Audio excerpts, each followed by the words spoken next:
dose COVID-19 vaccine from Johnson & Johnson. In early March, more than 6,000 doses were supposed to be shipped to the city of Detroit, Michigan. But the mayor said, no thanks.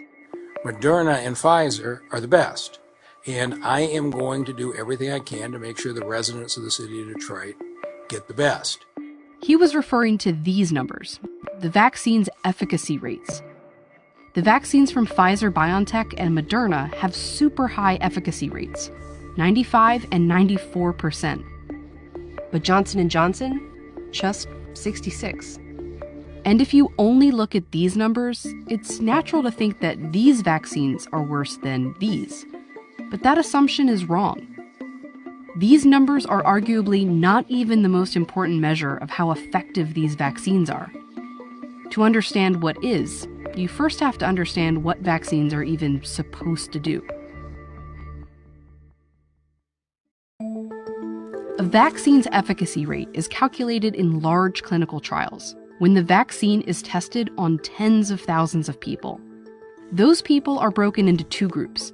Half get the vaccine and half get a placebo. Then they're sent out to live their lives while scientists monitor whether or not they get COVID-19 over several months. In the trial for Pfizer-BioNTech, for example, there were 43,000 participants. In the end, 170 people were infected with COVID-19. And how those people fall into each of these groups determines a vaccine's efficacy. If the 170 were evenly split, that would mean you're just as likely to get sick with the vaccine as without it, so it would have a 0% efficacy. If all 170 were in the placebo group and 0 people who got the vaccine were sick, the vaccine would have an efficacy of 100%. With this particular trial, there were 162 in the placebo group and just 8 in the vaccine group. It means those who had the vaccine were 95% less likely to get COVID-19. The vaccine had a 95% efficacy.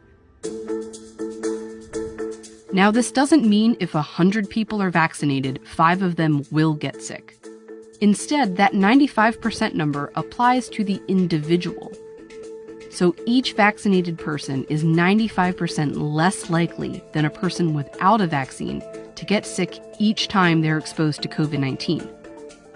And every vaccine's efficacy rate is calculated in the same way. But each vaccine's trial might be done in very different circumstances. So one of the biggest considerations here when we look at these numbers is the timing in which these clinical trials were performed. This is the number of daily COVID-19 cases in the US since the pandemic began. The Moderna trial was done completely in the US, here in the summer. The Pfizer-BioNTech trial was primarily based in the US too, and at the same time. Johnson & Johnson, however, held their US trial at this time, when there were more opportunities for participants to be exposed to infections. And most of their trial took place in other countries, primarily South Africa and Brazil. And in these other countries, not only were case rates high, but the virus itself was different. The trials took place as variants of COVID-19 emerged and became dominant infections in these countries, variants that are more likely to get participants sick. In South Africa, most of the cases in the Johnson & Johnson trial were that of the variant, not the original strain that was in the US over the summer. And despite that, it still significantly reduced infections. If you're trying to make one-to-one, head-to-head comparisons between vaccines, they need to have been studied in the same trial with the same inclusion criteria in the same parts of the world at the same time. If we were to take Pfizer and Moderna's vaccine and redo their clinical trial at the same time that we did J&J's clinical trial, we might see quite different efficacy numbers for those.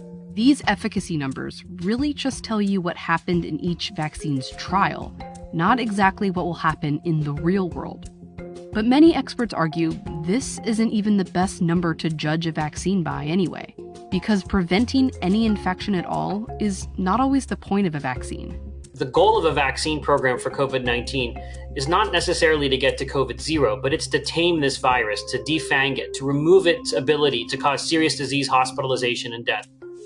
It helps to look at the different outcomes of an exposure to COVID-19 like this. The best case scenario is you don't get sick at all. The worst case is death. In between, there's being hospitalized, severe to moderate symptoms, or having no symptoms at all. In the absolute best circumstances, vaccines give you protection all the way to here. But realistically, that isn't the main objective of COVID-19 vaccines.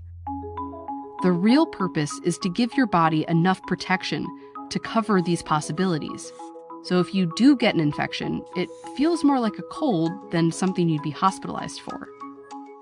And this is one thing that every one of these COVID-19 vaccines do well. In all these trials, while some people in the placebo groups were hospitalized or even died from COVID-19, not one fully vaccinated person in any of these trials was hospitalized or died from COVID-19. One thing that I wish that Mary would have understood was that all three vaccines have essentially 100% effectiveness in protecting from death. The mayor of Detroit did backtrack and said he'd start taking Johnson & Johnson doses because it's still highly effective against what we care about most. Efficacy matters, but it doesn't matter the most. The question isn't which vaccine will protect you from any COVID infection, but which one will keep you alive or out of the hospital? Which one will help end the pandemic? And that's any of them. The best vaccine right now for you is the one that you're offered. With each shot that goes in someone's arm, we get closer to the end of this pandemic.